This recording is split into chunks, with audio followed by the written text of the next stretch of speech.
Hello, and welcome back to another episode of More Than Milestones. I first want to apologize for the way that my voice sounds, but we are going to soldier on because today's episode, I am so excited about it, and it's such an important one to me. So, without further ado, I would love to introduce you to Ruth Whippman, who is an author times two of one, Boy Mom Reimagining Boyhood in the Age of Impossible Masculinity, and two, America the Anxious, How Our Pursuit of Happiness is Creating a Nation of Nervous Wrecks. Ruth is also a previous producer and director at the BBC in London, making documentaries and current affairs shows for BBC television, and she now lives in California with her husband and three young sons. Her writing has been featured in New York Times, Time Magazine, The Guardian, amongst other places, and she has multiple viral essays, which have been shared hundreds of thousands of times on social media and her Substack, I Blame Society. Ruth, thank you so much for being here today. Thank you so much for having me on the podcast. I'm a writer and a journalist and a mom. I have three boys. And my most recent book is about boyhood and raising boys in this crazy political moment that we are living through. That's Boy Mom. And I have a previous book writing about the pursuit of happiness in America and why it's causing us so much stress and anxiety. Oh, yeah. I am so excited to dig into this. So I would really love for us to start talking briefly about your book, America the Anxious. So can you tell us a little bit about what kind of sparked this book for you related to what do you mean by the American obsession with happiness? Yeah, so America the Anxious was my first book, and I had the idea for it. So as you can probably tell from my accent, I'm British. I'm from London, and I moved to California in 2011 with a young baby. And I think what sort of struck me, there were a lot of cultural differences, but I think one of the ones that really struck me straight away was this kind of cultural obsession almost with this idea of happiness and with the way that people were pursuing it, almost like it was this project that people were taking on, almost as if it was kind of homework that they had to do, that they had to like work really hard to achieve happiness. And I think there is something in the DNA of America that's, that's in there in the Declaration of Independence, the pursuit of happiness. And I think there's something really wonderful about this country, that happiness is this goal. But at the same time, it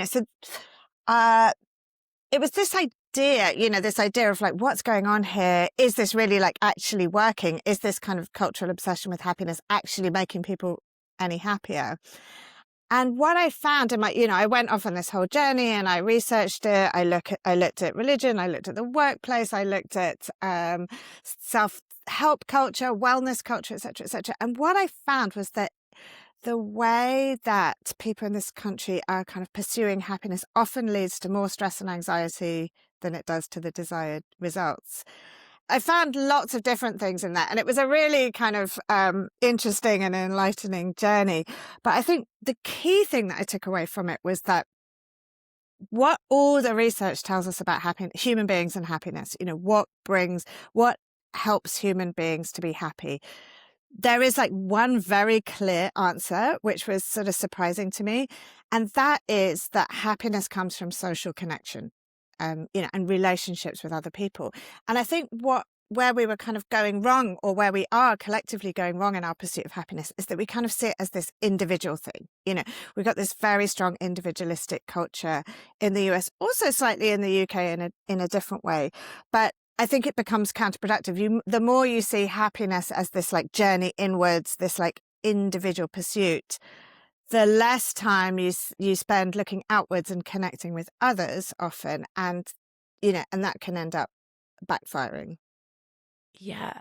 And what an interesting conversation, even related to like motherhood. There has been such a big part of me that has realized that truly, like, we were never meant to do this in isolation the way that we are. And what that has contributed to my own anxiety or to my own happiness or my own even expectations of motherhood. I feel like that is such a big conversation, especially coming off the heels of the pandemic, where so many of us were thrust into motherhood with no support and so desperately seeking that connection.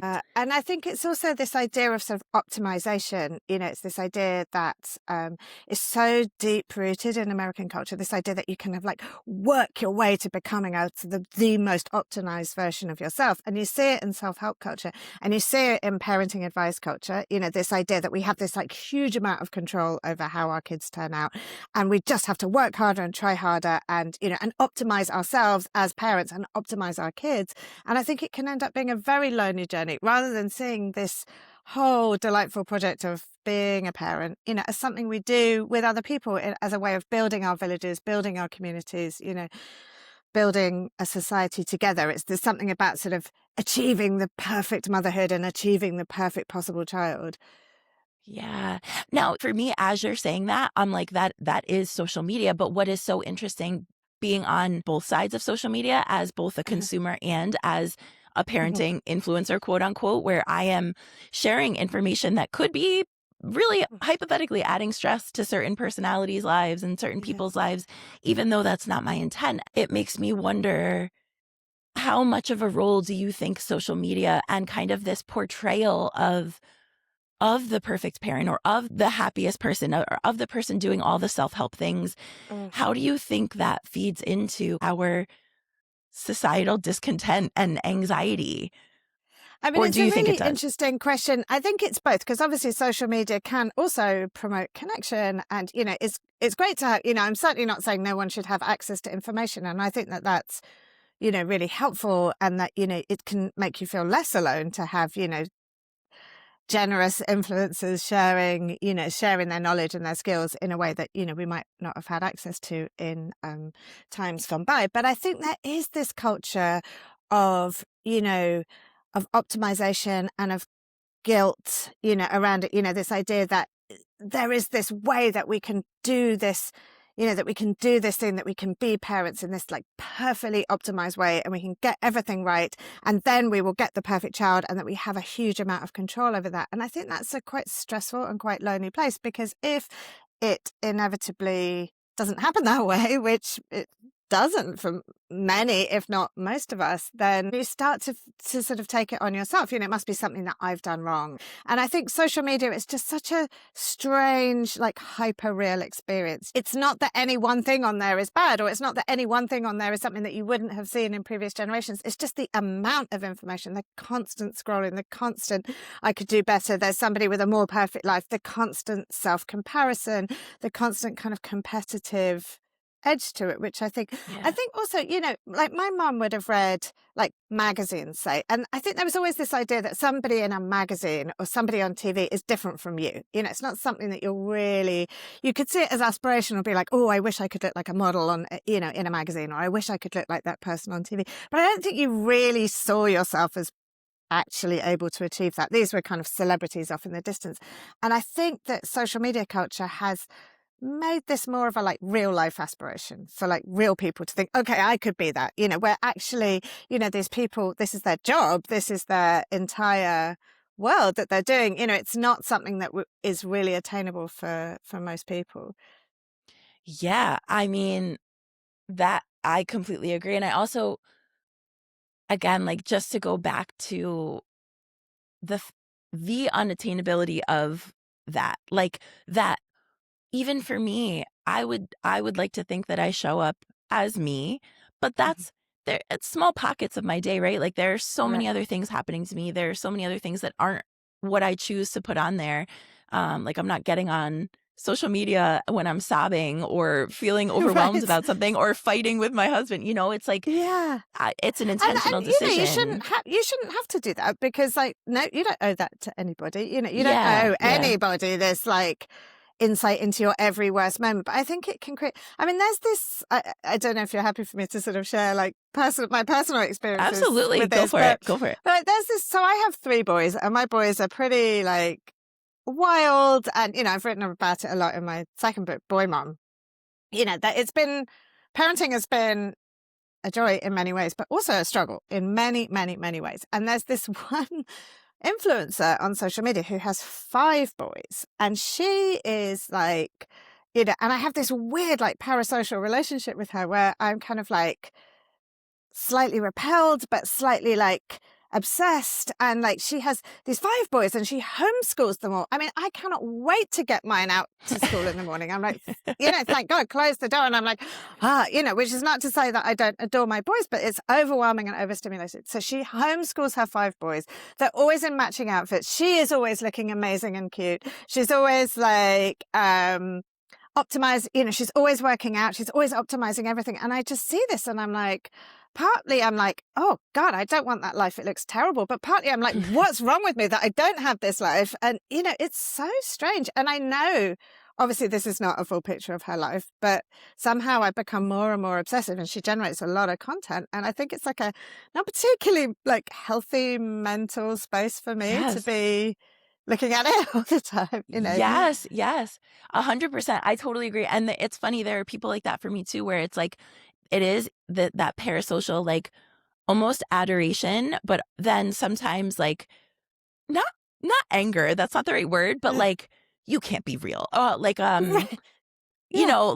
like how is that possible? I can't even take a shower some days. Like, Right, it's right. like Totally. that. It's like, so this isn't possible. Then you feel like lied to and betrayed. And then you're like, but why does she owe me that? She doesn't owe me the full Right, picture of her life. totally. Maybe that is the full picture of her life, and also, I'm also in some ways a content creator about my life. I write about my life and I certainly don't write every single thing. We all make choices about what we reveal. So I don't think it's like on her to like make me feel good about my life. But I also don't think Yeah. it's like the most healthy relationship that I've Yeah, ever had with an yeah. online figure.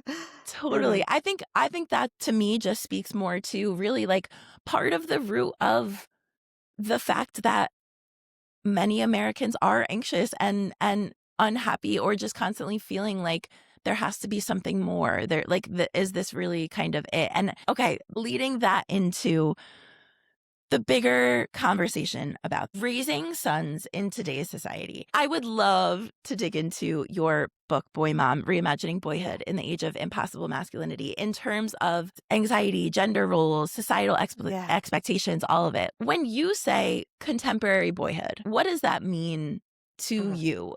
Yeah. So I guess by contemporary boyhood, I think what I'm referring to is that this sort of period of time between the explosion of the Me Too movement, which happened around 2017, and now. So my 3rd son was born like right as the Me Too movement was just absolutely exploding. And this whole like conversation about toxic masculinity and feminism just like really like went into the mainstream. And there was this whole kind of global reckoning about it. And I think since then we've been like culturally just sort of locked into that masculinity, if anything, has been the kind of psychic thread that's like dominated our politics, it's like a kind of undercurrent that has dominated everything. So when I was giving birth to my 3rd son, that was kind of the impetus for writing the book. And I was hearing these conversations and, as a feminist, I was like really thrilled that the Me Too movement was happening and that we were calling out all this abusive behavior. But I was also like really terrified, like, what does this mean to raise sons in this moment? Like, how are we going so wrong that this behavior is so utterly normalized? I mean, nobody wants to raise a sexual predator. I'm sure Harvey Weinstein's mom didn't go into this being like, I know, this is what I really want to get out of this. And so I'm like, this has become so normal. It's happening over and over again, even if nobody wants that. So there's obviously like a lot of blind spots in the way that we socialize boys. But also just I was sort of feeling kind of defensive and like, what will it mean to this whole generation of boys to be raised hearing that they are toxic or bad, that they're going to be predators? What will that do to them psychologically? So I did a ton of, the book is like a mix of memoir, my own experience raising my 3 boys, and also just like reporting and research about boys in general. What are they going through? Yeah. And so what would you say are the biggest complexities that boys and parents raising them are up against in today's society? Yeah. I mean, I think so I interviewed a lot of boys for this book, and I met them all over the place. And I think that the biggest thing that they were telling me, like the top note that they were all talking about, was loneliness. Honestly, I think over and over again, boys were telling me that they were really lonely. And I think some of them were boys who were genuinely really isolated. And this is a growing problem. I mean, increasing numbers of boys, teenage boys are like genuinely not spending a lot of time with peers and friends. They're often on screens. They're becoming quite avoidant as a generation. And I can talk more about that. But also, I talked to boys who had a lot of buddies, they had a lot of people to hang out with. It wasn't that they were actually isolated, but they felt like they could never connect with their friends on a more deep and vulnerable level. They felt there were all these like social barriers to like being honest, vulnerable, showing up authentically about their emotions in a way that was really different from same age girls who were like found intimacy really, really easy. Like it's really easy for a teen girl to like have her friends talk about her feelings, comfort each other, provide support for each other. And there are still a lot of social barriers for boys in doing the same. So I think that loneliness and friendship was kind of the top note. And then there were lots of other things that came up too. Yeah. And how as parents, what do we do? Like, how do What we do we do? support Yeah. that? It's like that. Yeah. It's so understandable. And even from like a higher level perspective of just thinking about the fact that, there are more screens, there's more video games, there is that kind of disconnect, like that loneliness piece makes complete Mm-hmm. sense to me. But what can We we do? Yeah. do? Yeah. Well, so I think the video games piece is almost something that comes in later, when all of the kind of conditions for loneliness have already been set up. So what I found in my research that really actually surprised me, but once I sort of realized it started to make total sense, is that boys and girls get subtly different upbringings in ways that we're not often aware of, like in subconscious ways. So you see that like right from birth, parents respond to baby boys quite differently than they respond to baby girls, like subtly, but like there's a lot of research that supports it. So we respond to girls more frequently. We talk to them more in general. We definitely talk to them more about their emotions all the way through childhood. We touch them differently. Like there's research that shows that people handle baby boys and girls really differently. Like boys, they kind of wrestle with them and they throw them up in the air and they're like, hey there, little man, and hey there, buddy, and high five them. And girls, they tend to handle, right from birth in this very tender, more sort of emotionally intimate way. There's research that shows that parents use different vocabularies even when they talk to boys and they talk to girls. So, they use more emotion words with girls and more like words related to like competition and aggression with boys. So we're already like setting up this sort of difference where it's like, and if you once you hear this, then you'll start to see it everywhere. One example, it's a really, really tiny, tiny example, but it's quite telling, is like on my son's first day of kindergarten, there's this like parent volunteer greeting all the kids at the gate. And every time a little girl walks through the gate, he's like, hi, sweetheart, gets to this really low, sweet level, sweet tone of voice, calls them sweetheart, And when my son walks through the gate, he's like up to like his full 6-foot frame and he's like, hey there, buddy, and like high fives him.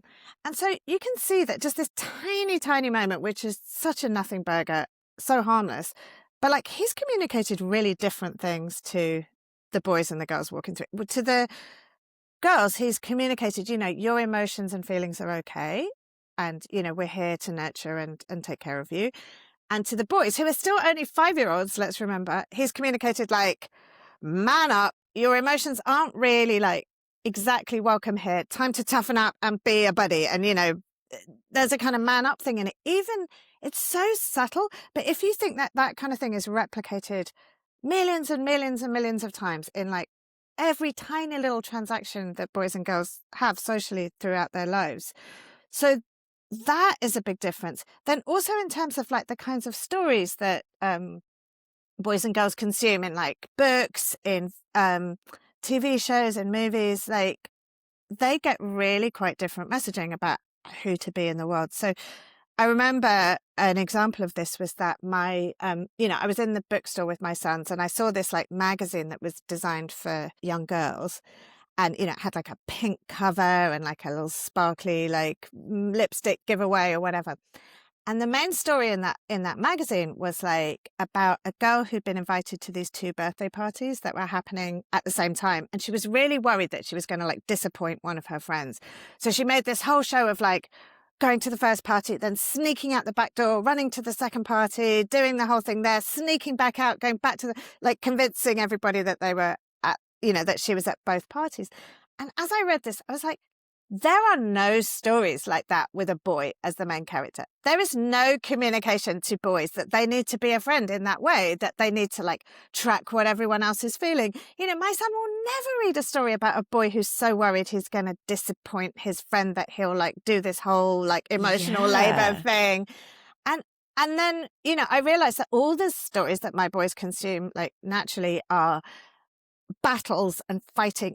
Somebody's a hero, somebody's a villain, good guy, bad guy, somebody's crowned in glory, somebody gets killed. They're all like competitive, oppositional. It's not about like nurturing those friendship skills. So what ends up happening is like bit by bit by bit by bit through their lives, boys and girls get very, very different messages about how to be a friend, how to be a human, how to relate to other people. Are you cooperating with them? Are you competing with them? And so I think that really adds up. And then by the time, they don't develop those kind of emotional, relational skills in the same way that girls do, and they're not encouraged to. Wow, that is fascinating. This feels a lot to me like the boys will be boys and boy Yeah. mom versus girl mom conversation. Even with my husband, I have said this since we knew that my oldest was going to be a girl, that there is such a big part of me that is thankful that he had girls first, to almost Yeah. soften him as a parent a little bit, because Yeah. he is very much, and he very much grew up in you're a man, you are the man of the house, Yes. you are strong, you are not showing your Mhm. emotion. And having our girls first, I feel like softened his approach to our son in a way that I truly don't think would have happened if we had had a boy Oh, first. that's so Um, interesting. I mean, one of the most common questions that I get, like every time I do a sort of Q&A or an event or something, often there'll be like a woman who says, I really want to raise my boys with more nurture and more emotional stuff and all the rest of it, but my husband is really against it. What do I do? And I always say, well, look, every single man of that age was raised in that system. They all had to suppress their emotions, and they all saw the costs of not doing that. They yeah. all were very aware that like there's a real cost to boys of appearing like girly or effeminate, and they get the message all the time that it's like shameful or humiliating to like act like a girl. And so every man of that generation is grappling with his own stuff around that. So I think we need to have Yes. empathy for them, and like this is not an easy thing to just change overnight. Totally, totally. And there's also like, the truth is that there is also research that supports rough play and Yeah. wrestling and the connection that gives and what that Hmm. gives to their sensory systems and all of those things. So how how can parents, or especially dads, Hmm. kind of support that while also nurturing emotion and having Hmm. kind of both sides of that spectrum? Yeah. I mean, those things, so let's be clear, those things are not in opposition to each other at all. So like you can wrestle with your kid, boy or girl, as much as you want, and be emotionally nurturing. They're both Yes, great. yes. And I think, and they're both important. And you're right, there is a lot of research that shows that that kind of rough and tumble play is great for kids, all kids. And so I think that the thing is like, not that rough and tumble play or wrestling is wrong at all. It's great for kids and for boys. But I think it's rare to find a boy who does not get enough of that stuff. In general, Mm, um, boys will be getting a lot of that. Like if you look at the research about the way that dads interact with sons, there's like a lot of wrestling, a lot of sports, a lot of throwing a ball around, a lot of like masculine stuff. Great, no problem with that at all. But I think where they're lacking is that more emotional, engaged attention, talking about feelings, especially from fathers. And so yeah. it's not that the other stuff is bad. It's just that like quite often when you have a boy and you're having problems, like the kind of go-to parenting advice is just like, they need to wrestle more. And you're like, okay, but that isn't really where they're losing out, boys in general. Boys get a lot of wrestling, Yeah, yeah. and so, let's That focus on the other, what they're missing out on. Yeah, that makes total sense.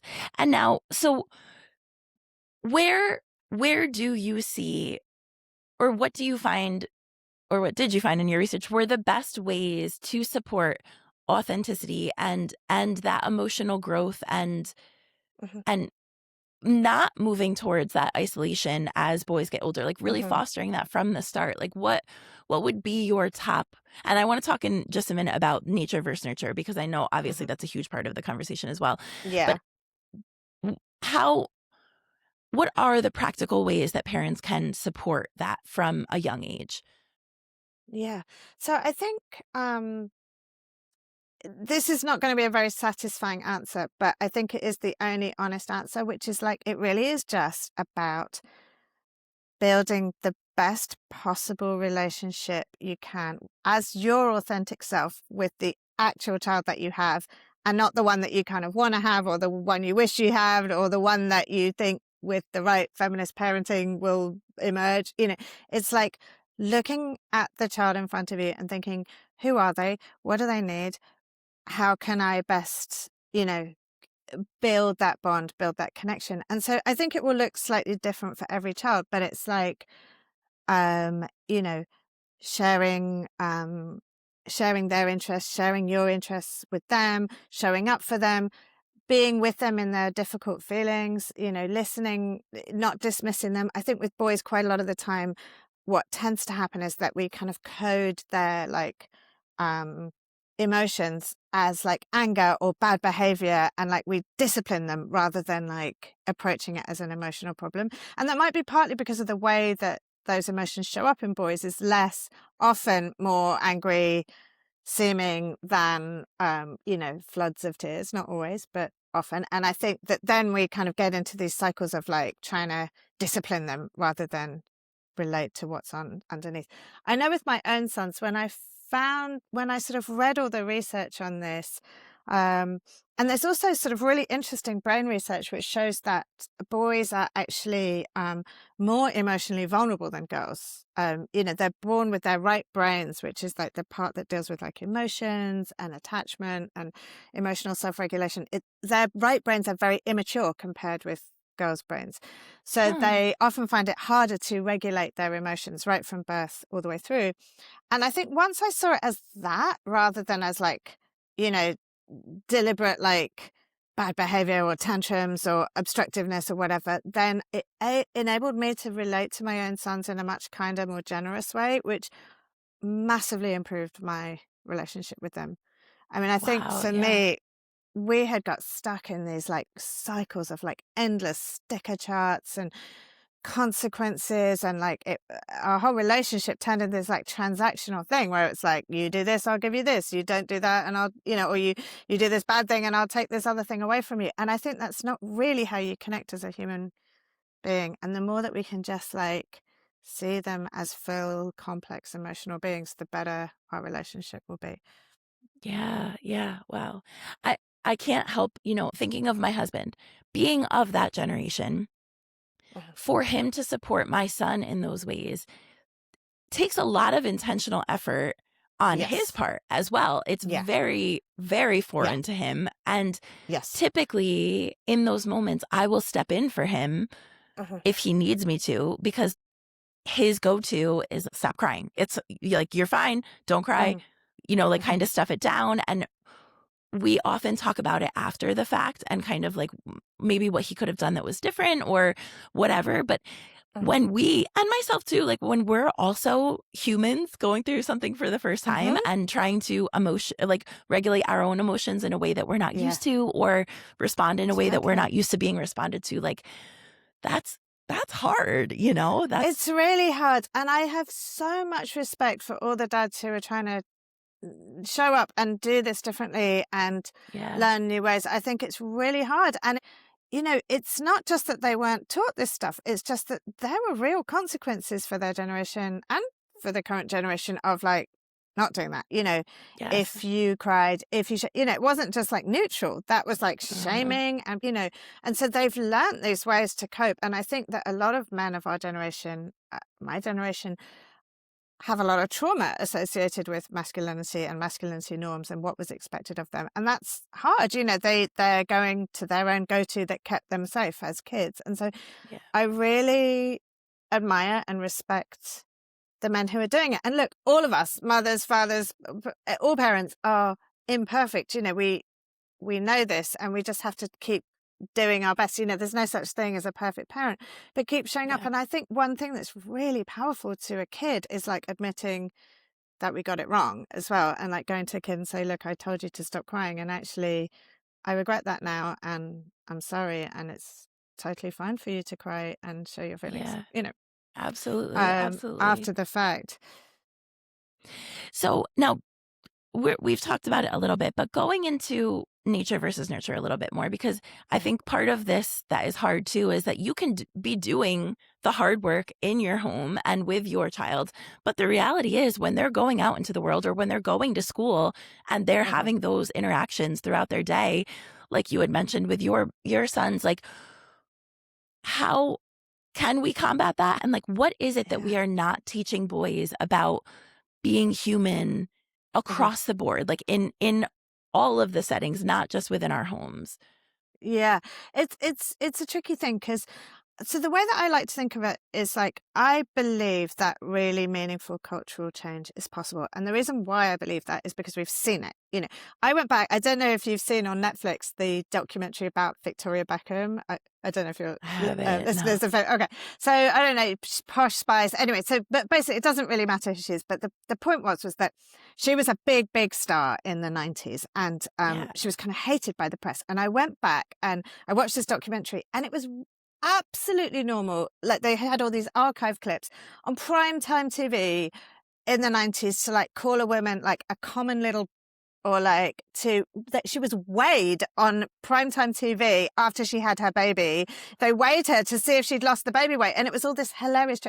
This is the kind of What? misogynistic stuff that it would be like inconceivable now. We have changed as a culture bit by bit by bit. And now, like, I think most people watching that would be like, how is this possible? And so, and things that we just totally accepted as normal, we look back on now and see we're like utterly sexist when it came to girls and women.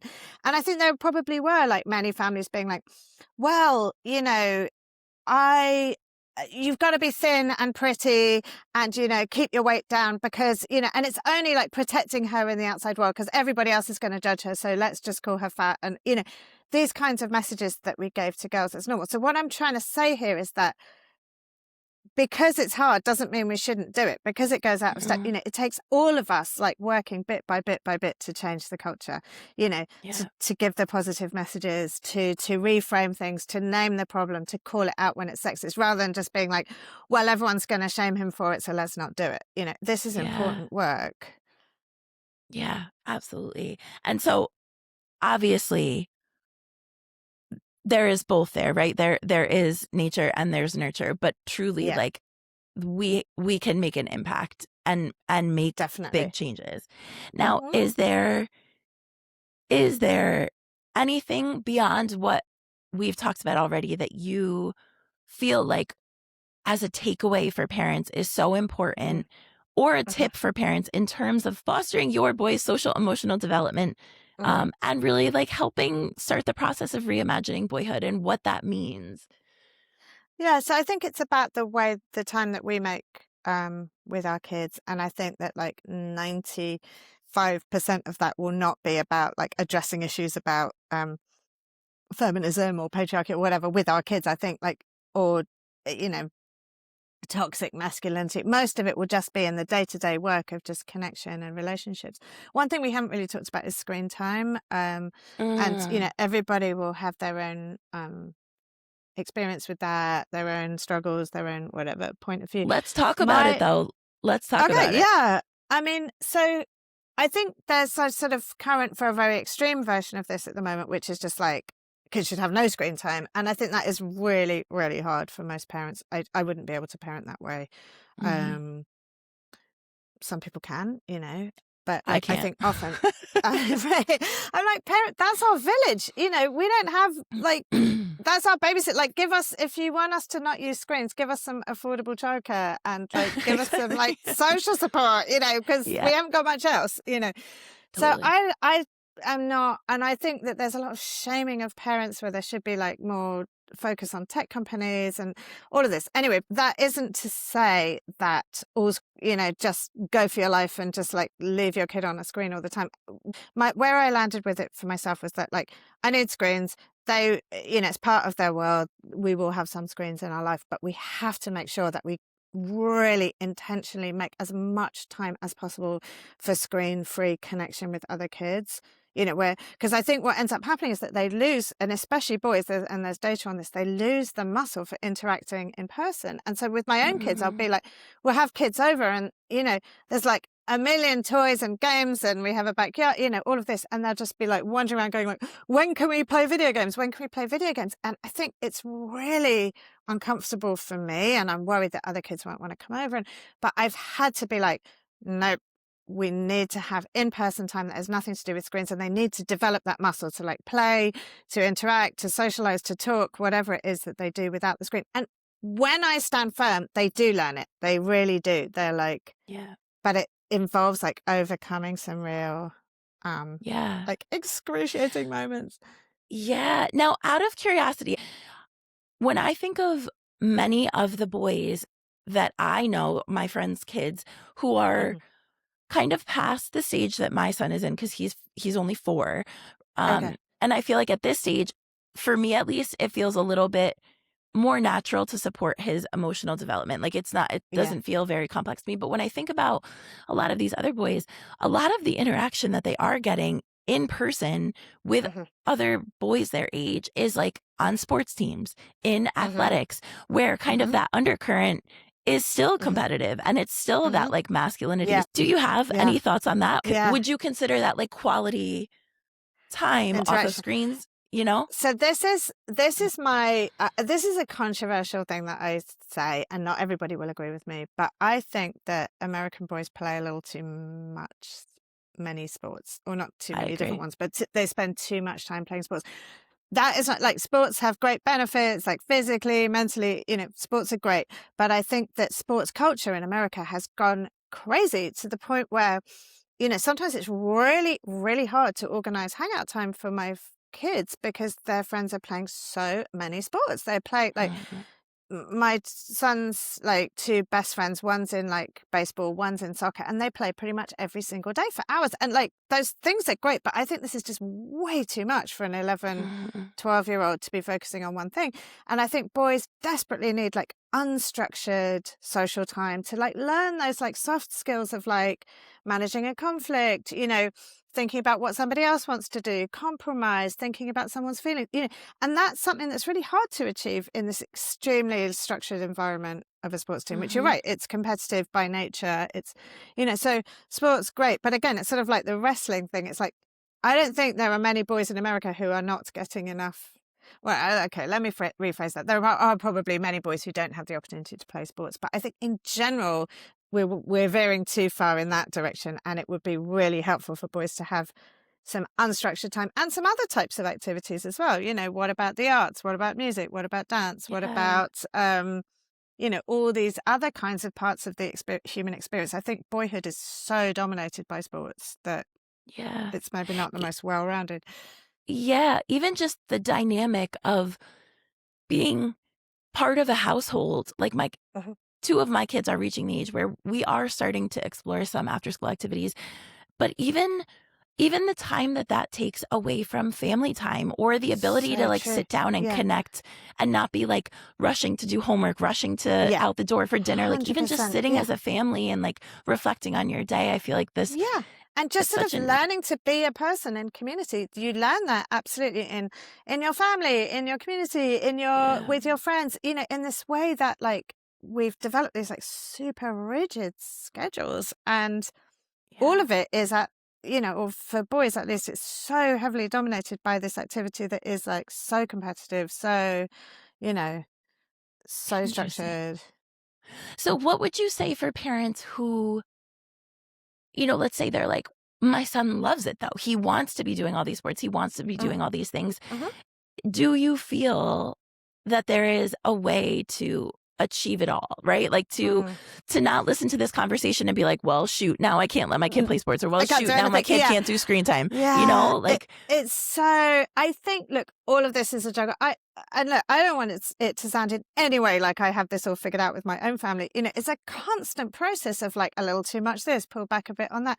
I would love to see communities offer sports that are not so ridiculously time consuming and competitive. Like my kid, you know, like, so my son loves to play basketball. He loves to play like games with his friends, pick up games, whatever. But when you, if we were to put him in like structured basketball, that is like, it's either like every day or nothing. And I would love to see like, you know, communities offering structured sports that are not like so, that don't take up so much time. well, that's how it was when we were kids. I mean, I was an Totally. athlete. Yeah, I was an athlete my whole life. And I feel like it really, for us, it wasn't until middle school and high school that you were like committed. Now it's like they have these clubs that are playing 12 months All out the of the time. year. Right, And and then, it's crazy, and there yeah, should be, like, an option to play soccer once or twice a week, like, why not? But yes. somehow, But then what's and I hard think is that those kids fall behind, quote fall unquote, the behind the other other kids. kids, right, and Yeah, it's it's like, just so this like, is it's interesting to think about. but, you know, I think that's kind of a collective problem, but, like, in terms of our individual families, I think that's gonna look different for every child. Like, I think there are Yeah. kids who this is their passion, they wanna be doing it all the time. But I think if we can think about it in a more well-rounded way, because I think sometimes it just becomes you don't even think about it. It's just like we're all on this treadmill and then it just sort of happens and then you sign them up and that's just like, and we start to think there's no other way to live your life. You know, there's no other option. And And also how that feeds into America the Anxious, because I right. know, yeah, like that, how that is all so deeply tied together. Like, Totally. And this idea yeah, that, wow. like, you know, your 11-year-old, you've got to get them in soccer every day because if they want to play soccer in high school, then they've got to do it now. And then if they don't, they won't be able to go to college because they won't have a spot. And like, these are parents of like, you know, elementary and middle schoolers who are Yes. thinking that way. And I'm like, this is messed up. You know, this is, uh, Yeah. you know, Yeah. what happened to like sports are fun and an integrated part of a well-rounded life, you know? Yeah. Yeah. Wow. This is very interesting to think about. But wow. Is there anything else you feel like as we wrap up this conversation is really important for parents to know, or is like a takeaway that might be helpful just in general? Is there anything else you feel like is a necessary piece of this conversation? I mean, I think we've covered it. It's just about knowing and loving the kid that you have, which is like both Yeah. the easiest thing and the hardest thing, you know, to just like Yeah. see them for who they are and their vulnerabilities and how we can best support them. Yeah, I love that. Okay. Well, thank you so much for being here. Can you tell us where people can find you if they want to learn more about this Yeah. or dive into it? Where Yeah. can they go? So my book is called Boy Mom: Reimagining Boyhood in the Age of Impossible Masculinity, and you can buy that anywhere that you buy books. And if you want to find me online, come to my Substack, which is called I Blame Society, which you'll find on Substack, or my website, ruthwhipman.com, with two P's in the Whitman. And you'll find all my social media there. Okay. Sounds great. Thank you so much for being here and for, really kind of starting to dive into this topic with us, which I think is just so, so important. We really Well, appreciate thank it. you. It's been a real pleasure. Thank you so much. Absolutely. Okay. And we will see you next time on another episode of More Than Milestones.